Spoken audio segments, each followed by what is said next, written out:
우리에게 주신 하나님의 말씀은 갈라디아서 3장 21절에서 29절 말씀입니다.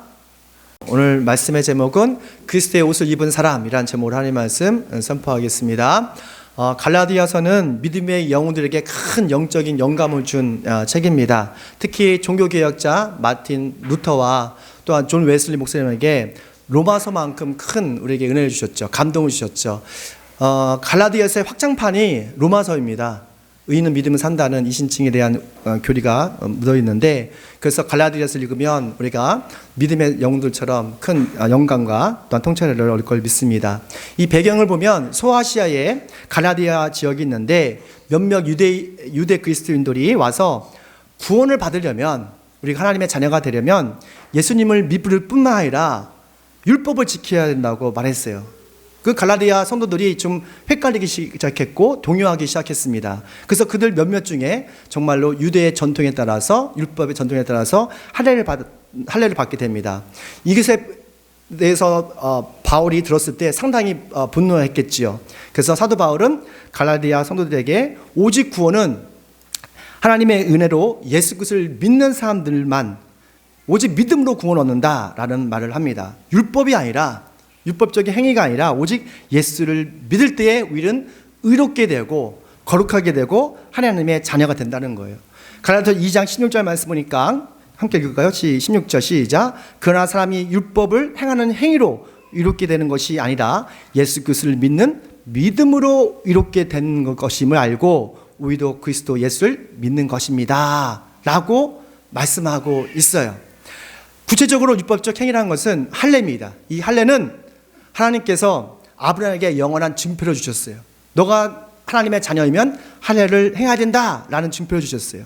그래서 유대 사람들에게는 할례가 정말로 절대적인 신앙인 것이죠. 할례를 하지 않으면 우리는 하나님의 백성이 아니고 할례를 해야지만이 하나님의 백성이에요. 그런데 사도 바울은 그것이 아니라는 거예요. 마음의 육신의 할례가 아니라 마음의 할례, 성령의 할례 받아야만이 우리가 하나님의 자녀가 될 수 있다. 그러기 위해서 우리가 예수님을 믿어야 된다라고 말하고 있습니다. 예수를 믿는 것은 종교 행위가 아니에요. 종교인이 되는 것이 아니에요. 자유인이 되는 겁니다. 많은 사람들이 예수님 믿으면 자꾸 움츠러드는 것 같아요. 종교인이 되려고 해요. 종교인은 종교적인 행위로 구원을 받는다고 생각해요. 그래서 신에게, 자신이 믿는 신에게 무엇인가를 바쳐야 복을 받고 무엇을 희생해야 구원을 받는다고 합니다. 그런데 우리 그리스도인은 그게 아니에요. 그리스도는 우리의 죄와 죽음을 속량하시려고 예수님이 십자가 나면에서 죽으심으로 율법의 저주에서, 죄와 죽음의 저주에서 우리를 자유케 한 거예요. 그것을 믿고 그 주님과 동행하면서 우리가 기쁨과 평안을 누리는 거예요. 즉 하나님의 은혜에 대해서, 하나님의 사랑 때문에 우리가 신앙생활을 하는 것이지, 우리가 무언가를 하나님께 바쳐서 구원을 얻고 뭔가를 해서 우리가 의롭게 되는 것이 아니라고요. 우리의 믿음을 좀 점검할 필요가 있어요. 먼저 하나님께서 여러분을 사랑하셔서 자신의 전부를 우리에게 주신 거예요. 그 하나님의 은혜와 하나님 예수님의 그 사랑 때문에 우리가 신앙생활을 하는 거예요. 그래서 우리는 어떤 상황에서도 자유할 수 있는 겁니다. 13절 말씀 보니까 그리스도께서 우리를 위하여 저주를 받은 사람이 되심으로써 우리를 율법의 저주에서 성량해 주셨습니다. 기록된 바 나무에 달린 자는 모두 저주를 받은 자이다. 이렇게 말씀하고 있습니다. 그러니까 예수님께서 우리를 대신해서 저주를 받으신 거예요. 그리고 처참하게 십자가 나면에서 죽어가신 거예요. 그 예수님을 우리가 믿음을 통해서 우리는 의롭게 되는 거예요. 거룩해 되는 거예요. 깨끗하게 되는 거예요. 그래서 예수를 믿는 사람은 그리스도 안에서 자유인입니다. 여러분 자유하십니까? 자유인은 항상 주 예수님과 함께 동행하는 거예요. 성령과 동행하는 거예요. 그리고 항상 기뻐하고 행복한 삶이에요. 여러분 오늘 이 시간 미술을 먹었으면 좋겠어요. 좀 밝게 웃었으면 좋겠어요. 여러분은束縛된 사람, 구속된 사람들이 아니라 자유인입니다. 근데 예수님이 이 세상에 오시기 전에 우리는 어떤 상태였을까? 함께 있습니다. 시작. 아멘. 우리 23절 말씀 함께 읽게요. 23절 시작. 믿음이 오기 전에는 우리는 율법의 감시를 받으면서 장차 올 믿음이 나타날 때까지 갇혀 있었습니다 라고 말합니다. 믿음이 뭐예요? 여기서 보니까 믿음이 오기 전까지 우리는 율법에 갇혀 있었다. 죄의 노예가 되었었다라고 했어요. 믿음은 예수 그리스도십니다. 히브리서 12장 2절 말씀 보면 믿음의 창조자이시고 믿음의 완성자이신 예수님을 바라보라. 믿음이 무엇이라고요? 예수님이세요. 예수님이 오기 전에는 우리는 율법 속에 갇혀 있었어요. 구속받은 사람들이었어요. 우리는 지금 자유민주주의에 살고 있죠. 그럼에도 불구하고 대부분의 사람들이 사회적 시스템에 갇혀서 삽니다. 이게 사람들이 갇혀 산다는 것, 어떤 곳에 구속되어 산다는 것이 정말 스트레스입니다. 우리 군대 갔다 오신 분들이 계시지만 우리 남자 젊은이들이 군대 가기 싫은 이유가 있어요. 거기서 뭐 훈련받고 이런 것들보다 가장 힘든 것이 뭐냐면 자유를 빼앗긴다는 압박감이에요. 그러니까 내 마음껏 일어나고 내가 먹고 싶은 거 먹을 때 먹고 자고 이 모든 것이 다 규제되잖아요. 아침에 뭐 6시에 기상해서 10시에 잠자리 들잖아요. 이 모든 것이 다 정해져 있어요. 모든 것이 다 규칙과 규율에 갇혀 있는 것이죠. 그래서 군대 가기 어려운 거예요. 사람이 자유를 뺏길 때는 정말 마음이 답답한 거예요. 스트레스를 엄청 받는 거예요. 여러분 잘 생각해 보십시오. 하루 중에 가장 행복한 시간이 언제예요? 직장에 다니는 사람들은 퇴근 전 10분 전이라고 생각해요. 아마 공감하실 거예요. 퇴근 전 10분, 10분이면 나는 해방된다. 이 직장을 떠날 수 있다. 사실 집에 와도 특별한 일이 없어요. 그런데 퇴근 전 10분이 너무 좋은 거예요. 근데 왜 이렇게 퇴근 전 10분은 왜 이렇게 길어? 너무너무 길어요. 그러나 그 퇴근 전 10분이 지나가고 내가 자유함을 누릴 수 있을 때, 즉 내가 마음껏 집에 가서 아이들과 놀 수도 있고 다양한 걸 생각했을 때 자유함을 느끼는 거예요. 사람은 자유함을 느낄 때 가장 행복함을 느낍니다. 근데 대부분의 사람들이 이런 시스템이나 어떤 규율의 규칙에 갇혀 있어요. 이 사회적인 시스템보다 더 지독한 감옥이 있어요. 그게 뭐냐면 죄와 죽음에 갇혀 있는 거예요. 예수님은 믿음의 사람들에게 우리에게 죄와 죽음의 이 감옥에서 자유케 하기 위해서 완전한 자유를 주기 위해서 이 땅에 오신 겁니다. 여러분 예수님을 믿으십시오. 예수님을 신뢰하십시오. 그러면 완전한 자유를 누리게 될 것입니다. 그러면 율법이 무엇일까요? 율법은 개인교사예요. 뭐라고요? 개인교사. 제가 영어로 봤더니 가디언이라고 하더라고요. 가디언. 즉 인도자입니다. 인도자예요. 즉 율법이 하는 일은 예수님께로 인도하고 죄가 무엇이고 선이 무엇인지를 깨닫게 하는 것이 바로 율법이에요. 율법에 한계가 있어요. 율법은 우리의 죄를 깨닫게 하지만 우리의 마음에 있는 죄와 죽음을 해결하지를 못해요. 깨끗해 하게 하지는 못해요. 하나님의 뜻을 알게 하지만 우리를 하나님께로 인도할 수 있지만 우리를 깨끗해 하기는 못해요. 그래서 율법은 탈곡기와 같아요. 요즘 우리 집 벼를 탈곡하는데 탈곡기와 같은 거예요. 탈곡기. 율법은 우리 모든 죄를 다 이렇게 들춰냅니다. 요즘 1인 미디어 시대잖아요. 그래서 막 유튜브에 올리고 유튜브 때문에 유명한 사람들이 있습니다. 그런데 그분들 뒷조사에 가서 막 털더라고. 5년 전, 10년 전, 15년 전 이야기 값지했던 것을 다 털더라고. 그걸 보면서 깨달은 게 있어요. 털어서 먼지 나지 않는 사람은 한 명도 없다. 아마 우리가 10년, 20년, 30년 이 모든 다 털면 엄청 나올 거예요. 너무너무 부끄러운 것들이 많이 나올 거예요. 율법은 탈곡기예요.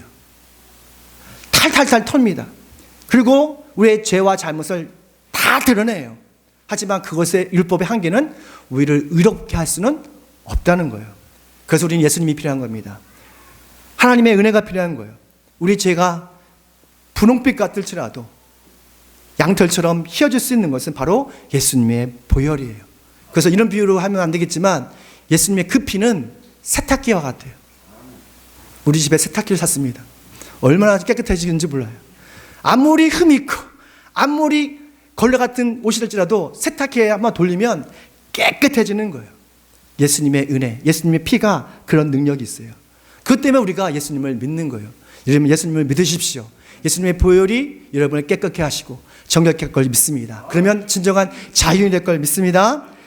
두 번째 미 함께 있습니다. 예수님을 믿고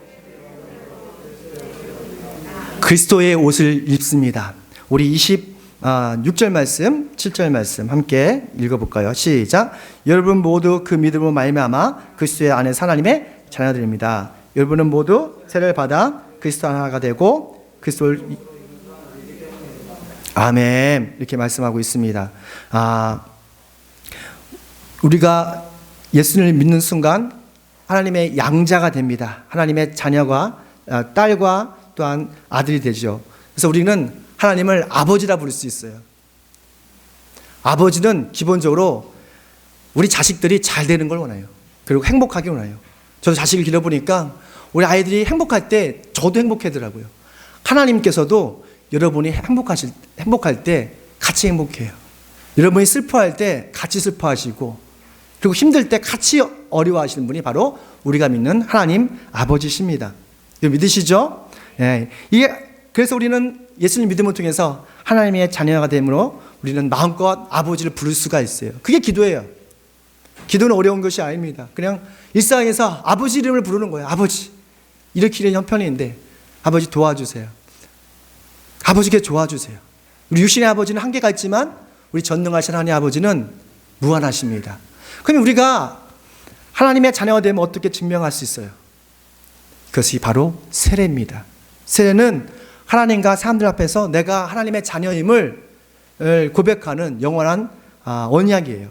로마서 6장 3절 말씀 보니까 세례를 받아 그리스도 예수와 하나가 된 우리는 모두 세례를 받을 때에 그와 함께 죽었다는 것은 여러분은 알지 못합니까? 라고 말하는 겁니다. 세례 받을 때 일반적으로 물에 담궈요. 우리 교회 같은 경우는 손 세례를 주지만 세례 받을 때 물에 들어갔다가 나오잖아요. 침례라고 하는데 이게 물에 들어간다는 것은 이런 행위는 내가 모두 죽는다는 겁니다. 그리고 올라올 때 우리는 주님 안에서 새로운 사람으로 새로운 거듭난 사람을 의미하고 있는 거예요. 죄에서는 죽고 우리가 주 예수 그리스도 안에서는 영생을 얻었다는 상징적인 의미입니다. 예수님은 그 영생을 주시려고 이 땅에 오셔서 십자가 나무에서 피 흘려 죽으셨어요. 그리고 죄와 죽음을 완전히 해결해 주셨어요.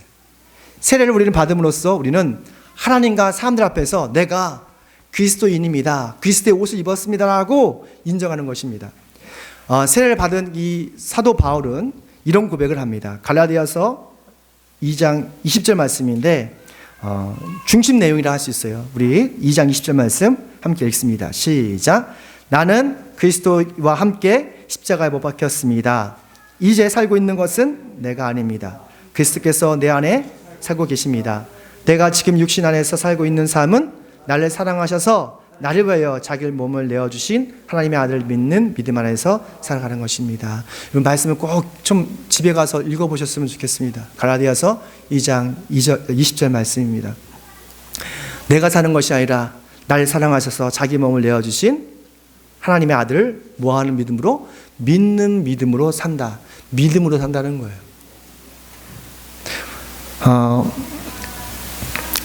이것이 세례받은 사람의 모습이에요. 세례를 받는다는 것은 우리의 가치관이 변합니다. 거듭난 사람은 세계관이 변해요. 모든 세상이 나의 중심에서 예수 그리스도의 중심으로 변해요. 바울이 전에는 자신의 욕망대로 살았습니다. 자기의 마음대로 살았어요. 그러나 예수님을 만나고 십자가에 죽으신 그 예수님을 만났을 때 그의 인생은 완전히 변했어요. 자기 중심이 아니라 예수 그리스도의 중심으로. 이게 진정한 믿음의 사람들이에요. 근데 예수를 믿으면서도 저도 그렇지만 자꾸 우리 인생의 주인이 나인 것처럼 자꾸 살 때가 많아요. 그래서 자꾸 고민하게 되고 넘어지고 자빠지는 것이죠. 그러나 우리 인생의 주인이 예수 그리스도면 그 중심점이 예수 그리스도면 어떤 상황에서도 십자가의 길을 갈 수가 있는 거예요. 이게 믿음의 모습입니다. 그리스도의 옷을 입는다는 것, 말씀 보니까 그리스도의 옷을 입은 사람이 되십시오 라고 말하는데 그리스도의 옷을 입는다는 것은 그 옷하면 그 사람의 신분과 그분의 인격이 보여요. 우리 더우 성도들은 참 옷을 참 잘 입습니다. 그분의 신분, 그분의 인격을 볼 수 있는 것이 바로 옷이에요. 근데 그리스도의 옷을 입는 것은 잠옷을 갈아입는 게 아닙니다. 이것은 왕의 대관식에서 왕에게 그 권위를 주는 그런 옷이에요. 그러니까 그리스도의 옷은 정말 영광스럽고 찬란한 옷을 우리가 입는 거예요. 우리가 믿음의 눈을 뜨면 나의 옷이 초라해 보일 수 있지만 믿음의 눈을 뜨면 예수 그리스도께서 여러분에게 정말 왕의 대관식에서 줄 수 있는 그런 찬란하고 아름다운 옷을 여러분에게 입혀줬을 거예요. 그 옷을 입은 사람이 저 여러분 되시길 축원합니다. 그게 보이면 우리가 당당할 수 있는 것이죠. 그리스도의 옷을 입고 그 찬란한 그리스도의 옷을 입으면 그리스도와 하나가 돼서 날마다 영광스러운 삶을 살게 되는 것입니다. 그러면 그리스도의 옷을 입으면 어떻게 되는가? 마지막입니다. 함께 있습니다. 시작. 되게 중요한 말씀입니다. 우리 28절 말씀 함께 있습니다. 유대 사람도 그리스도 사람도 없으며 종도 자유인도 없으며 남자와 여자가 없습니다. 여러분 모두가 그리스도 예수 안에서 하나이기 때문입니다. 이건 정말로 되게 혁명적인 이야기예요. 2000년대 그때는 남녀의 관계가 심했습니다. 지금은 여성과 남성이 똑같잖아요. 근데 그 당시에는 정말 짐승만큼의 대접을 받았어요. 어린 아이들과 여자들이. 정말 그랬어요. 그 당시에는. 2000년 전에는 그랬습니다. 그리고 종과 직원과 그리고 노예, 이 신분은 도저히 함께 밥을 먹을 수 없는 그런 사이였어요. 근데 지금 바울은 너무도 혁신적인 얘기를 해요. 유대 사람도 그리스 사람도 종도 노예도 남자도 여자도 상관이 없다는 거예요.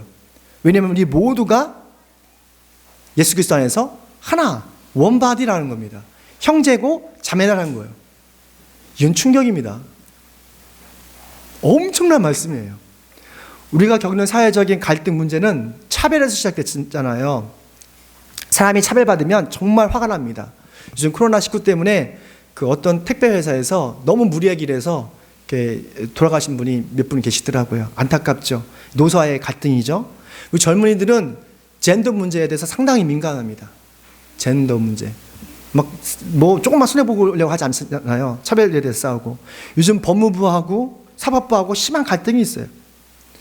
이런 모든 갈등이 뭐냐면 차별에서 비롯된 거예요. 그런데 하나님 나라는 구별은 있지만 차별은 없어요. 우리 주 예수 그리스도 안에서 우리는 하나입니다. 예수님 안에서 우리는 형제고 자매예요.